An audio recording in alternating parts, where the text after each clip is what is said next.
इस कहानी के शुरुआती दौर की घटना आज से 3 वर्ष पूर्व घटी। विक्रम रघुवंशी और उसका दोस्त साहिल ने अपनी एक खिलौने बनाने वाली कंपनी खोली थी। दोनों को बच्चों से बेहद लगाव था। ये दोनों मार्केट में हमेशा से नए आधुनिक तकनीक के खिलौने बनाने के लिए जाने जाते थे। भारत का सबसे पहला रिमोट कंट्रोल हेलीकॉप्टर खिलौना इन्होंने ही ईजाद किया था। उस वक्त कंपनी में मीडिया के जमावड़े की तैयारियां चरम पर थीं। कारण यह था कि विक्रम और साहिल की कंपनी ने एक अलग खास खिलौने का आविष्कार किया था। इस खिलौने की खासियत यह थी कि यह खिलौना मात्र एक मामूली खिलौना नहीं बल्कि बच्चों को लुभाने का जरिया था। यह खिलौना बच्चों से बात कर सकता था और उनके सभी जवाब उस खिलौने के डेटाबेस में मौजूद रहते।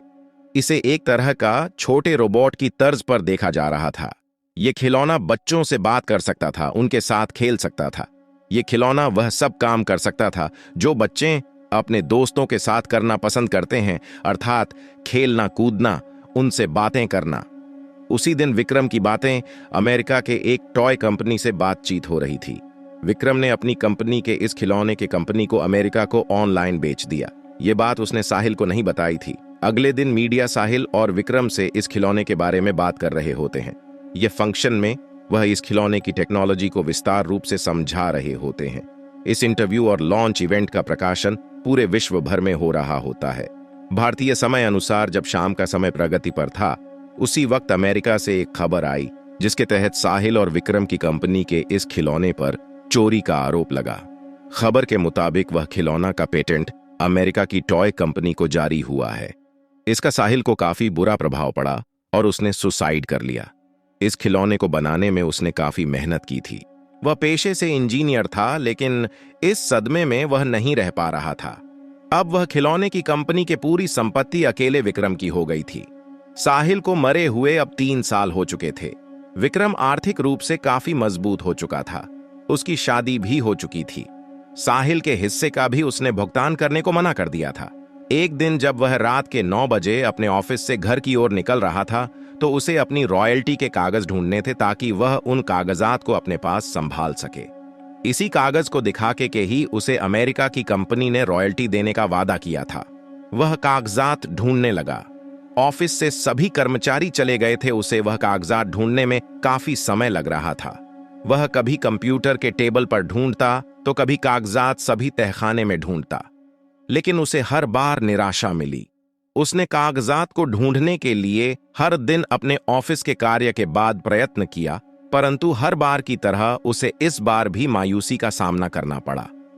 वह इसके बाद लगातार डिप्रेशन की स्थिति में ग्रस्त हो रहा था। अमेरिकन कंपनी अब उसके रॉयल्टी पर भी ब्रेक लगाने में सक्षम थी। यह उस कंपनी का नियम था कि जिसे भी वह रॉयल्टी देंगी उसे हर 3 साल बाद रिन्यू करवाना होगा, जिसके लिए उसे अग्रीमेंट के कागजात दिखाने होंगे। वह अब कागजात ढूंढते हुए हार जाता है। उसे इस बात का डर रहता है अब उसे रॉयल्टी नहीं मिलेगी। उसकी कंपनी में बनने वाले खिलौने भी इतने नहीं बिक पाते थे कि अपने घर खर्च को संभाल सके। उसने सोचा कि अब वह कंप्यूटर में सेव फाइल में से समझकर वैसी डॉल को बनाएगा ताकि उसकी कमाई हो जाए।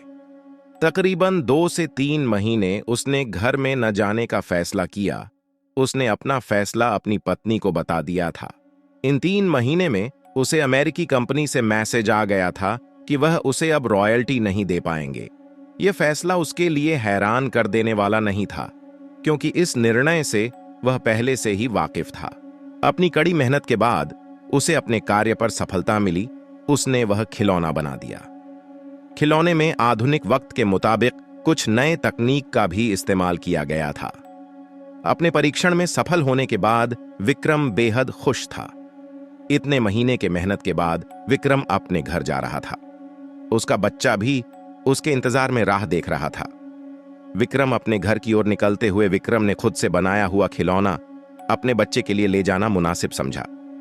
विक्रम ने सोचा कि अब उसकी जिंदगी बदल जाएगी, वह फिर से खुशी भरा जीवन व्यतीत करने लग जाएगा। लेकिन उसे क्या मालूम था कि यह खिलौना उसका वर्तमान एक बुरे लम्हे का आगाज होगा। जैसे ही वह गाड़ी में उस खिलौने को लेकर बैठा, उसके साथ अजीब घटना घटित होने लगी। गाड़ी का पेट्रोल अचानक से पूरा खत्म हो गया। गाड़ी स्टार्ट भी नहीं हो पा रही थी। कार के गेट खुद ब खुद बंद हो गए। उसे घुटन महसूस हो रही थी। खिलौने में से अजीब से हंसने की ध्वनि आ रही थी। यह हंसी की आवाज विक्रम के कानों में दर्द पैदा कर रहा था। वह बेहोश हो चुका था। जब उठा तो खुद को अपने घर के बाहर पाया। उसके रोंगटे खड़े हो गए। वह घबराया हुआ था। वह डॉल लेकर जल्दी से अपने कमरे की ओर भागा। उसे ऐसे देखते हुए विक्रम की पत्नी डर गई थी और बच्चे ने हाथ में डॉल देखी तो वह भी अपने पापा की तरफ नन्हे कदमों से दौड़ा। विक्रम ने वह डॉल झट से अलमीरा में छुपा दिया और उसका ताला लगाकर चाबी अपने पास रख ली। उसने यह सब होने के बाद तुरंत कंपनी के मैनेजर को फोन किया और उस खिलौने को बनाने से रोकने को कहा। अगले दिन वह अलमीरा में उस डॉल को निकालकर समुद्र में डालने का सोचने लगा, लेकिन जैसे ही उसने अलमीरा खोला वह हैरान रह गया। अलमीरा में वह डॉल नहीं थी।